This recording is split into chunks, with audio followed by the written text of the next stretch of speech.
you and who you are? You can. This is a practice for me. It's practice. It's practice for all of us. Mm-hmm. Here's the thing about what we do. We show up. Yes. So it's always practice. Jordan practice. Larry Bird magic practice. Everything is still practice. Yeah. Just show up. Yeah. We was having a conversation earlier, and because I heard some wise individuals talk about people don't show up for their future. That's important. Did you hear that? That is important. I did not hear that, but people don't show up for their future. Yeah. You have to step into it. You have to. Or it's a missed opportunity. Yeah, and say yes. Say yes to the opportunity. Wow. Yeah, because if sometimes we ask for these things. We ask God, "Hey, give me this," and then we say, "Oh no, I can't do that."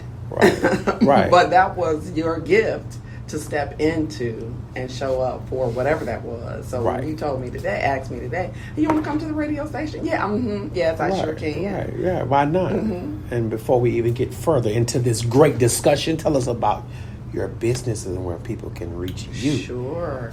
So my business is Alchemy Business Consulting, and you can find me at alchemybusinessconsulting.org. We specialize in employee attraction and retention. So we do that through talent optimization, employee benefits, and we will come in and customize a program that is going to be cost effective to you and your budget. What we do know now is a lot of small businesses are suffering from keeping and retaining their key employees. What that means is that key employees, because of inflation, the recession, turnover, they are bouncing all over the place. So what we will do is come in with a strategy to help you come up with a strategic plan to implement a program to keep those employees, because they are your number one customer, and we want for you to keep those people so that way you can serve the community better. Wow, that's a lot. You said employee benefits. What did you say, those three? Talent optimization. Talent optimization. Yes. Talent optimization. Yes. Say I want to be employed. I have a wish and I have a want. Yes. But I possibly don't have the skill. Yeah. Can you work with me on that? Yes. Is that a possibility? That's a possibility. Okay. What I find is a lot of employers already have the most important staff they already have. Okay. They are already working for you. Okay. But you haven't created a culture of succession. Okay. And so what that looks like, you might have somebody that may be interested in, let's say, accounting, and they could be interested in doing your billing, but you never asked them what they were interested in. You just put them in a place. Right. So the answer to your question is absolutely we can. Okay. Because I know skill, talent, and gifting. Yeah. I'm struggling and I'm learning as I'm learning me and growing and developing me. Yes. In the words of the wise lady, showing up for me. Yes. Not for them, but for me. Yes. My skill set, my talent, and my gifts. Yes. And I have all of those are a culmination of who I am. Yes. And I bring them to the table. Human equity. Yes. But I know a lot of people sometimes have wishes and wants, but sometimes do not have the skill. Right. I'll give this story, reading a book, and growing up where I grew up in the South, we watched Charlie Brown. Did y'all ever watch Charlie Brown? Absolutely. Right. I'm just saying, in his nemesis, his alter ego, his Lucifer was Lucy. Yes. So, and I say that to say this. He was playing baseball and he struck out, and he said he's always dreamed about making it to the big leagues. And Lucy, to her chagrin, was like, "You thinking too far ahead, Charlie. Too far ahead." She said, "Next time, the next inning, when you go out to the mound, how about you just walk around it without tripping?" Yeah. Let's not even worry about the big. You're thinking too big. Yes. Because he hadn't developed his skill set.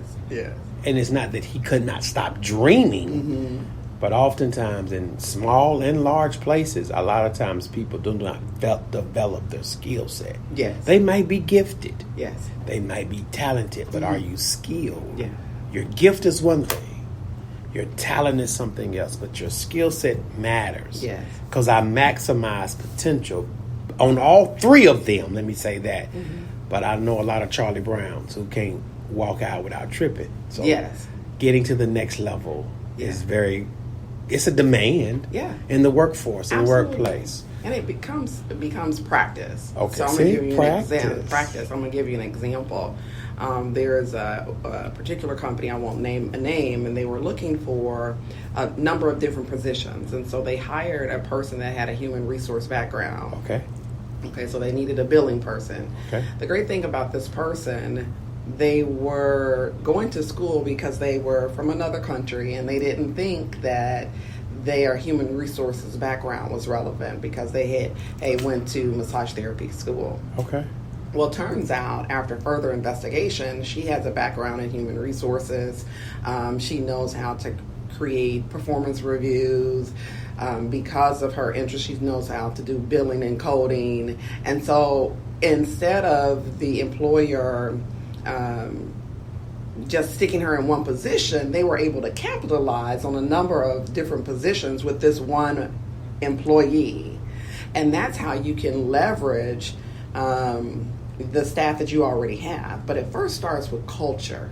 Yeah, you said that. Creating a culture of succession. Yes. It starts succession as in I pass the baton to you, or succession mean... What does succession mean? So that is succession. So I know. I need to pass it to Stacy, or Stacy passes it to Cornelius as succession. Yes. So what you just described was a family or somebody that's passing the baton. I'm going to pass this business right on over to you, Cornelius, and I want you to do your thing. But succession planning within a company is, hey, you're going to start at the front desk, but I'm also going to start teaching you about billing and coding. I'm going to start you learning the back office, or I'm going to start you find out what your specific interests are, so that way I can begin to leverage those things within the organization, instead of, hey, I'm going to hire a person and stick them at the front, and that person over time, because they're not happy, begins not to perform. They ultimately after a while begin to leave. But if you create a performance succession plan for them, they will slowly move up from, hey, front office to billing to back office to accounting, and now you have this person that has garnered loyalty to you as a business owner, and they want to make you happy.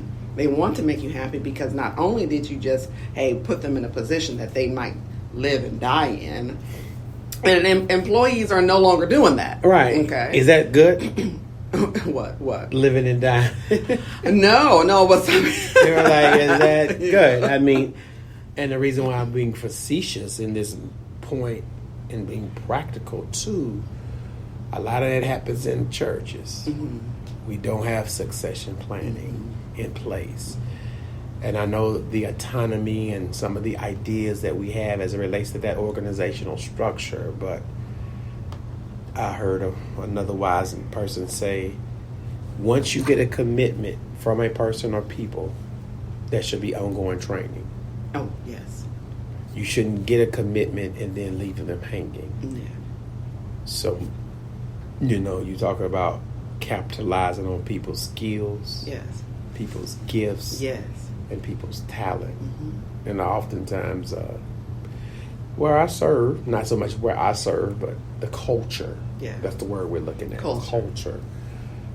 So help me develop and define a succession-driven culture. Yes. Is that a okay question? Absolutely, that's a great question. But it always starts at the top.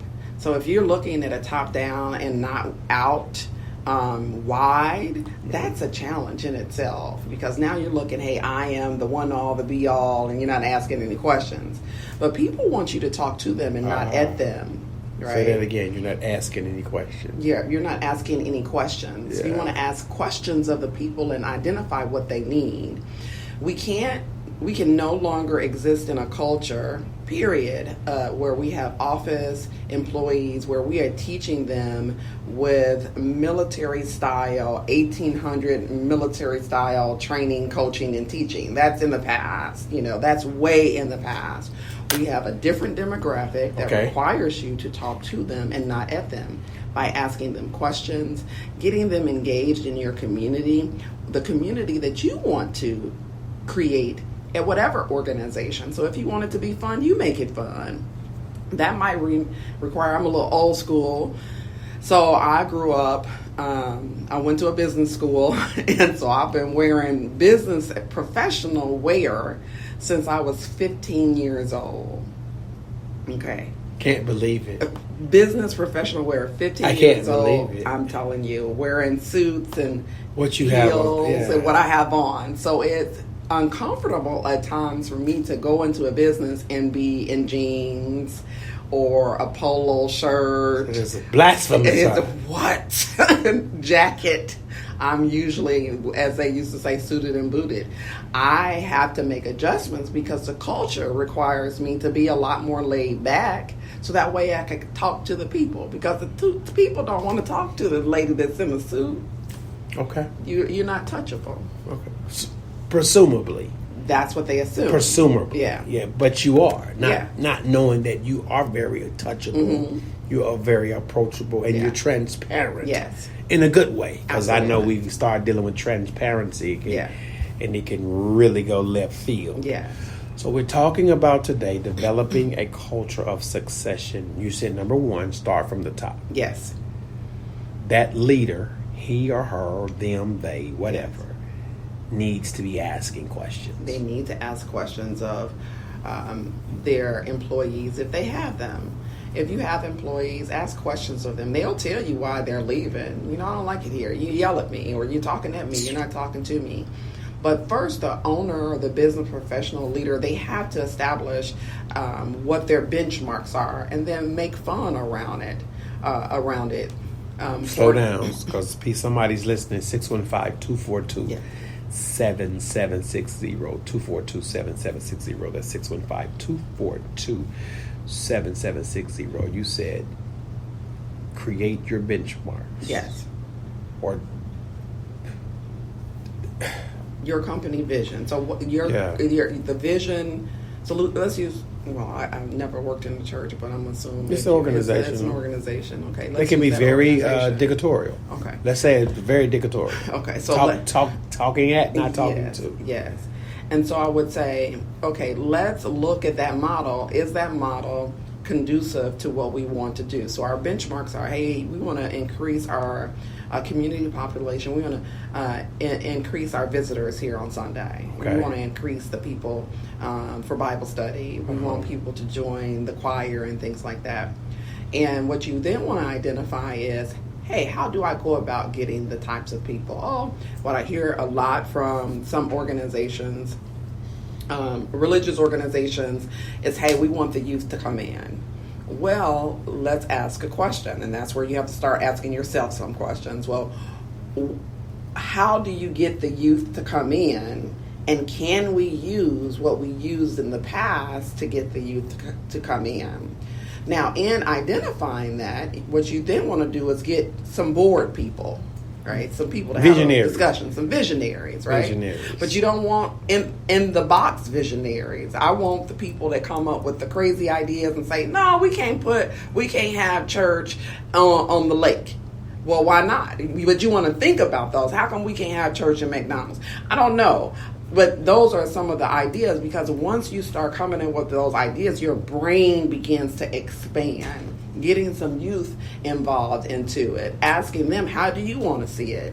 And they will tell you how they want it to look and feel.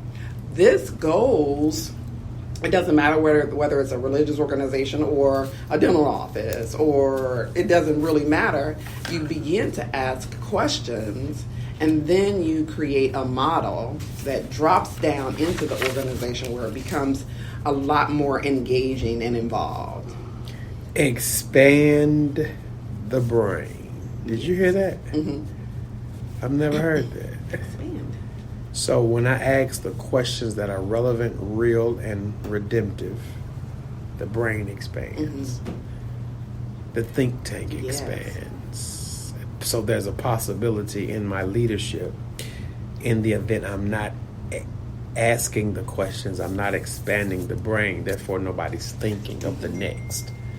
And when I don't think of the next, by default, I look to the past for my success and graces, which is a fallen church, quote unquote. Wow. Expand. Somebody, did you hear that? Expand the brain by asking questions. Ask questions. And then get people around you. I say release all ego. If you want to scale, release your ego. You have to release all, I've been doing this for 28 years. I've been doing this for 32 years. Well, it's not working today. So that means that you have to fix and let go of that so that way you can look towards the future. So you've given us a challenge today. A lot to expand the brain, ask questions, create a success-driven culture. So number one, by expanding the brain. Number two, by releasing the ego. Release your ego. Yes. If I'm going to create identify the target first. First, identify your target or your benchmarks. Benchmarks, brains, and egos. 3 words. What does a benchmark look like for any organization that you work for? Oh, that's good. So I actually just report. Or do you have any personal benchmarks? What's your personal benchmark? Oh, I do. So talk about your personal first. So let's talk about my personal. So there is an event that I want to bring to Nashville. Right. Okay. There is it's called a Fight Back Fair. A Fight Back Fair. Fight Back Fair. Okay. Okay. And it was started in New York City with a couple of attorneys to help support victims. No, let me rephrase that. Survivors of sexual assault and domestic violence. Okay. And it's a play on words because we want you to fight back, but we want you to fight back fairly. And how you do that is engaging in a couple of things. You want to Fight Back Fair. Fight Back Fair. It's a one-day fair where we invited attorneys that are going to answer your questions if you are decide to ask questions about, hey, if I was to actually go and press charges against XYZ person who did this to me. In addition to that, we brought in some self-defense class. So Fight Back Fair. Fight Back Fair. So we had some Fight Back. So my benchmark right now was first to get in contact with the attorneys that first started that organization in New York City. The second thing was to garner their approval for me to be able to do that here in Nashville and begin to establish and build relationships with organizations that support domestic violence and sexual assault here in Nashville. And I've started doing that just by going to different community events. And so I've set a tentative date of early to mid-October. All right. That kind of gives me some opportunity to build some relationships, get some people. I've talked to a lady that does Krav Maga self-defense and teaches you how to defend yourself. I've talked to sexual assault and domestic violence place out in Murfreesboro who said, hey, we got some support. Your support, whatever you need me to do. I've also spoken to a couple of not-for-profits because we're going to need a space, some donations and some food, and to get the word out. So that's how I benchmark that. So I walk through that. See, when I heard Fight Back Fair, I'm thinking Fight Back Fair is in going to the state fair. You know, I wasn't thinking of fighting back fair as in emotionally. And then you help unpack that for me because I'm like, Fight Back Fair. Okay, let's have fair. Everybody gonna come and fight back. Yeah. Which that's Yeah. true too. That's true too. Yeah. But fight back fair. That's good. I like that. Yeah. Wow. Benchmark for you, and so you got the benchmark. Yeah. You talk in your fight back fair. We only got like 3 minutes. Yes. At what point did you release your own ego in your own benchmark? Oh my goodness, it's a work in progress. Oh, okay. Yeah, those are healing topics, and you don't release those things overnight because you've been conditioned, honey, to walk around with that ego. That's healing. That's healing. Yeah. So I'm going to make the assumption that you and I will finish this conversation at another time, huh? Absolutely. Of course, talking about the fight back fair. Yes. So for those individuals that, like me, thought it was just going to be a bunch of people fighting back, and we was going to do it fair style, you hear me? Just show up at the fairground and let's fight back fair. That's where I was thinking until she had to unpack that. But in the words of Alan Greenspan, I know you think you understand what you thought I said, but I'm not sure that what I said is what I meant. Yeah. What you heard is what I meant. Yeah, I'm not sure. I know you think you understand what you thought I said, but I'm not sure that what you heard is what I meant. Yeah, that's how that goes. Fight back fair. Wow, that's an awesome thing. Expanding the brain. Yes. I mean, we'll do this, y'all. We got to bring her back. I'm just like, we got to bring her back. Personally, where do I expand my brain? I'll answer for me, then I'll pitch it to you. It's like a daily routine now. Mm-hmm. I have to get up and show up and say I have to learn something. I have to do something. I have to dump something. Mm-hmm. Like even this is expanding our brain because we outside the box. Yes. Like there's no script right now. Yes. It's like you live in the moment and you're listening. Mm-hmm. And as you say, I'm hanging on to certain things. Yeah. It's like, okay, she said this. Let's look at. I expand my brain with that daily discipline. Yeah. That's why I get up and do what I do. Mm-hmm. And I know a lot of people who do not get up and have a routine to expand their brain. Yes. So the plan of succession for me looks like this. I'm training now leaders in the event that things happen that we don't, when the baton is passed, the tempo doesn't change. Absolutely. Yeah. And that's what you don't want. Like when the tempo gets too slow, it throws everything off. When the tempo is too fast, it throws everything off. So creating an atmosphere now where individuals feel the weight of leadership. Yeah. Yeah, they feel it like, oh yeah, you have to own some of this now. And hopefully I know it's expanding their brains because of the conversation, the questions that are being raised. Yeah. You're delegating. Yeah. Yeah. And duplicating. Yeah. In order to grow and expand. Yeah. Delegate and duplicate. Can we use those D's? Absolutely. Yeah, let's delegate and duplicate. Just don't delegate, duplicate. Yes. And I don't need another me. I need you to be the best version of you. Absolutely. Yeah. Because you can't be me, and I can't be you. And sometimes I think we force our personalities. And you can't do that. And you can't, but we do that. Yeah. I want another me. You don't need another me. Yeah. God only created this little version of me. Listen, we are fearfully and wonderfully made. Listen, y'all, we've had an awesome conversation with Lady Stacy Cole. Fight Back Fair. I will be mentioning it until the event.